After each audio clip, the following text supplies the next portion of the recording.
Rijeka i Trst od danas su povezani izravnom putničkom željezničkom linijom. Vlak će ujutro kretati iz Trsta, navečer iz Rijeke. Riječ je o pilot projektu prekogranične suradnje kojim se želi bolje povezati ruralna, periferna i prekogranična područja Italije, Slovenije i Hrvatske. Trajaće do kraja rujna, no svi se nadaju da će vlak prometovati i nakon toga. Točno u minutu prema voznom redu vlak je krenuo na svoje prvo putovanje. Od Italije preko Slovenije do Kvarnera. Fabijan ne skriva zadovoljstvo. Čekao je to godinama. Imam klijenti u Rijeci i tako da sam se odlučio da mogu da sjednem, imam Wi-Fi, mogu da čitam, mogu da radim, telefoniram bez kazne. Vlak slovenskih željeznica kapaciteta 235 putnika svakodnevno će iz Vile Opičine kretati u 7:50 s povratkom iz Rijeke u 18:25.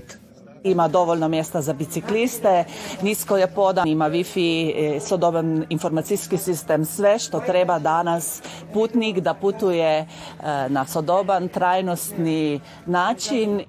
Vlak na toj željezničkoj liniji prometovat će do kraja rujna, a sve se provodi u sklopu programa transnacionalne suradnje Interreg Središnja Europa i projekta vrijednog 2 milijuna eura.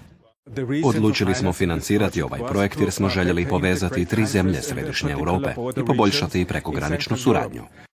I pred Hrvatskom su velika ulaganja, naime u sljedećih 6 godina očekuje se modernizacija 750 km željezničkih pruga te nabava novih vlakova.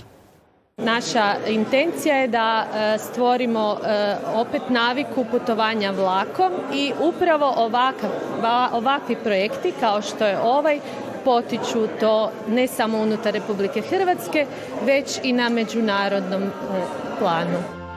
I zato se svi nadaju da će nakon probnog razdoblja ta željeznička linija zaživjeti. Vidjet ćemo kako će se pokazati ovaj projekat, koliko uspješnim i o tome će ovisiti dalja naravno suradnja. Želja je i da se uvedu još 2 linije kako bi putnici iz riječkog područja mogli vlakom na jednodnevne izlete u Trst ili Sloveniju.